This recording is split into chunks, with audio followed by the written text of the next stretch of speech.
It was considered one of the most haunted spots in Ohio.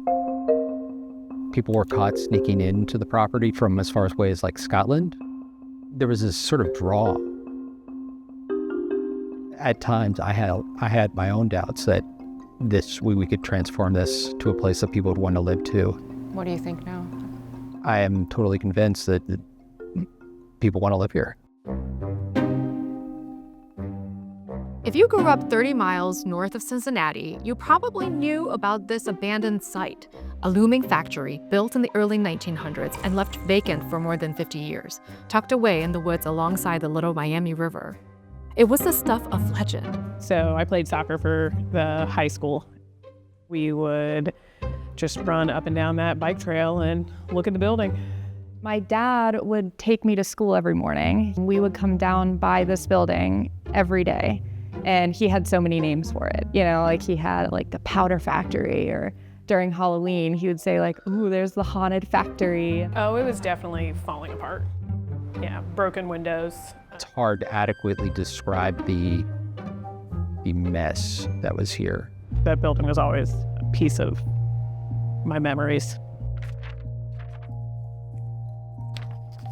Check out this big tower. They call this the Shot Tower. You can't miss it when you look at the building, especially from an aerial view. But it wasn't there just for looks. Peter's Cartridge factory produced small arms ammunition primarily for shotguns. Mm-hmm. Yeah, and I mean, and this is that really nice, amazing building. Yeah, with the sawtooth. Mm-hmm. Hi, Adam.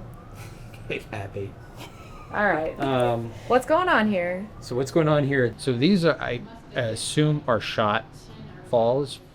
In all historic projects, you're usually going to run into lead, but this was an extreme case.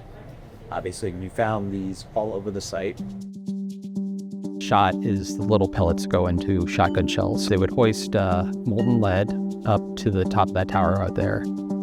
They would pour the lead through the screen, and as the molten lead fell, centrifugal force would cause it to spin and form a perfect sphere. What's that used now? So the very top of it, nothing, but there are apartments up to here. Wow. At the height of its powers during World War I, Peter's Cartridge factory was one of 6 companies producing the majority of small arms ammunition in the country. The company produced over 84 million rifle cartridges and 55 million pistol cartridges from this facility. The factory grew so prosperous that it, along with the King Powder Company, built the neighboring town of Kings Mills for its workers.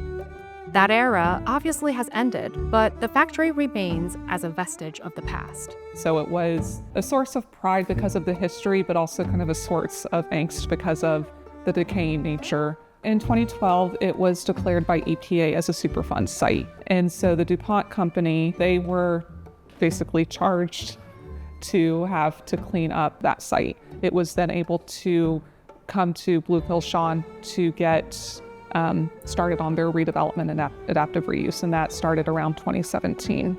All right, so we're going to go in a unit here and meet one of the tenants. Hi. Yeah, so I moved in February, like beginning of 2021. Okay. So, yeah. Wonderful. Been here for a few years. Look at these windows. Yes, the windows are almost like their own piece of art. There's sort of this assumption that these projects will be cheaper than a new construction project, and it's actually the opposite way. You're dealing with materials that are generally no longer manufactured, that you need to sort of find a like kind material to match, and that generally is not cheap. For this project, we had to go to a window company and say, we got these windows, they're like 10 feet tall and maybe 12 feet wide, and they need to look like they have there's separation, there's mullions in them, and yeah, can you do that? And some people are like, yeah, no, we can't. So, as part of the Historic Tax Credits program, the renovation had to remain true to the factory's core qualities, including its narrow plan, its masonry, and its wide window bays. The total cost of renovation was budgeted at more than $25 million, and there's still more to do. So this was the original powerhouse for the whole factory. When we came in here, there was these massive boiler systems. One of them had collapsed into the floor, and I remember thinking, what are we doing? And as we walked through it, I realized how interesting and unique this was, and if we could pull it off, it was going to be a tremendous project.